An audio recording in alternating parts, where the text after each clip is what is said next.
ہم سب بہت دکھی ہیں یہاں پر ریڈیو پاکستان کی جو عمارت ہے وہاں پہ آ کے. یہ وہ تاریخی عمارت ہے جہاں پر پاکستان بننے سے پہلے ریڈیو کا نظام موجود تھا، اور یہیں سے لاہور سے بھی، پشاور سے بھی 13 اور 14 اگست 1947 کو پاکستان کی آزادی کی صدائیں بلند ہوئیں اور پوری دنیا کو اس تاریخی سینٹر سے بتایا گیا کہ پاکستان الحمدللہ مارز وجود میں آ چکا ہے. حضرت قائد اعظم کی عظیم تحریک کے نتیجے میں اور لاکھوں مسلمانوں کی قربانیوں کے نتیجے میں. میں سمجھتا ہوں کہ 9 مئی اور 10 مئی کے دوران جو دلخراش واقعات رونما ہوئے، اس نے پاکستان میں بسنے والے 23 کروڑ عوام کو شدید دلی صدمہ پہنچایا اور غم اور غصے کی ایک شدید لہر پورے پاکستان میں آنن فانن اس کی لہریں پھیل گئیں.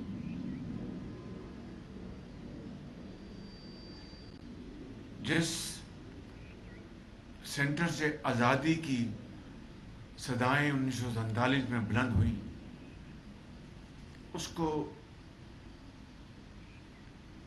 جلا دینا، راکھ کا ڈھیر بنا دینا، یہ کہاں کی بھول بتنی ہے؟ میں سمجھتا ہوں کہ اس سے بڑھ کر ملک دشمنی کو ہو نہیں سکتی، اور ساتھ ہی ملکہ چاگی کی جو یادگار تھی اس کو راکھ بنا دیا، بالکل توڑ پھوڑ دیا. حالانکہ یہ یادگار پاکستان کی جو دفاعی قوت ہے، یہ اس کا ایک شاہکار تھا. وہ سفر جو 1973 یا 74 سے جس کا آغاز ذوالفقار علی بھٹو مرحوم سابق اعظم نے شروع کیا، اس کا آغاز کیا، اور جس کی انتہا 28 مئی 1998 میں ہوئی. اور اس دوران تمام حکومتوں نے اس عظیم دفاعی پروگرام کے لیے اپنا حصہ ڈالا، وسائل دیے، محنت کی، عرق ریزی کے ساتھ، ایک کمٹمنٹ کے ساتھ. اور الحمدللہ پاکستان کو اللہ تعالیٰ نے ان تمام اجتماعی کاوشوں کے نتیجے میں ایٹمی قوت بنایا، اور قیامت تک دشمن پاکستان کی طرف میلی آنکھ سے نہیں دیکھ سکتا. اس مجسمے کو، اس کو آگ لگا دی. اس سے زیادہ کوئی ملک دشمنی ہو سکتی ہے؟ میں سمجھتا ہوں کہ آج ہم سب یہاں پر بہت دکھی دل کے ساتھ موجود ہیں، اور اس پشاور ریڈیو پاکستان میں جب آزادی کی صدائیں بلند ہوئیں تو آپ سب کو ظہور اظہر کا نام یاد رہنا چاہیے، مصطفیٰ ہمدانی کا نام یاد رہنا چاہیے، اور یہ وہ لوگ ہیں جو کہ تاریخ کے اوراق میں ہمیشہ یاد رکھے جائیں گے۔ یہاں پر جس طریقے سے جو آرکائیوز ہیں ان کو جلا دیا گیا، دنیا کی قومیں تو اپنی شناخت کو، تاریخی ورثوں کو وہ تو اپنی جان سے بھی زیادہ عزیز رکھتی ہیں تاکہ آنے والی نسلیں اس سے بہرمند ہوں، فیض یاب ہوں، اور یہاں پر آرکائیوز کو راکھ کر دیا گیا۔ کاش کہ وہ ڈیجیٹائز ہو چکی ہوتی، لیکن وقت نے ساتھ نہیں دیا۔ میں سمجھتا ہوں کہ اس سے زیادہ ملک دشمنی اور کوئی ہو نہیں سکتی۔ یہ اللہ تعالیٰ کا بے پایہ فضل و کرم ہے کہ صوت القرآن کا حصہ بچ گیا۔ یہ بھی اللہ تعالیٰ کا ایک نظام ہے، وہ دکھاتا ہے اپنے بندوں کو کہ کس طرح وہ جب چاہے وہ ہر اس چیز کو محفوظ کر لیتا ہے جس کو وہ چاہے، اور ہر اس چیز کو برباد کر دیتا ہے جس سے وہ ناراض ہو جائے۔ تو میں سمجھتا ہوں کہ اس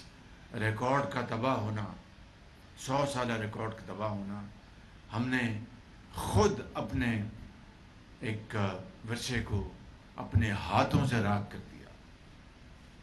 یہاں پر میں جن اس انسٹیٹیوٹ کے، اس ادارے کے جو کارکنان ہیں، جو افسران ہیں، جو کام کرنے والے ہیں، میں ان کے حوصلے اور شجاعت کی دل کی گہرائیوں سے داد دینا چاہتا ہوں۔ اور ان دو نوجوانوں نے، عبداللہ اور نصیر نے، جس طریقے سے ان بلوائیوں کا مقابلہ کیا اور زخمی ہو گئے، میں ان کی شجاعت کو اور جرأت کو سلام پیش کرتا ہوں کہ اسی طرح کے واقعات نے ہمیشہ پاکستان کی حفاظت کی ہے، چاہے وہ ہمارے مسلح افواج کے جوان ہوں یا عام شہری ہوں۔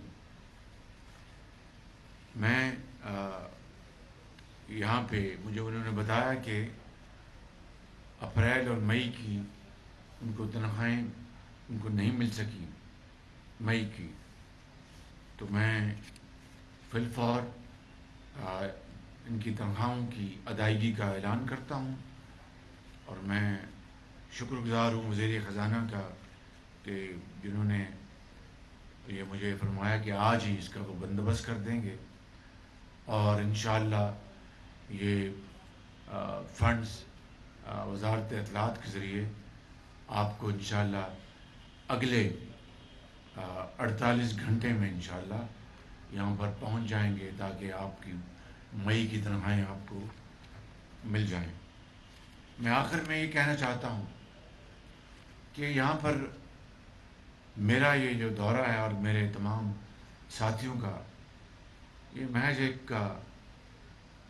ایک نمائشی دورہ نہیں ہے۔ یہ دورہ اس تاریخی جگہ کا اس بات کا ثبوت ہے کہ کس قدر پاکستان کے 22 کروڑ عوام، حکومت پاکستان اور تمام درجہ بدرجہ صوبائی حکومتیں، ان کے اراکین اور متعلقہ کارکنان اور افسران کس قدر رنجیدہ ہیں کہ ایسے دلخراش واقعات کے بعد ہمیں اس بات کا اب اندازہ ہونا چاہیے کہ جن لوگوں نے یہ انتہائی شرمناک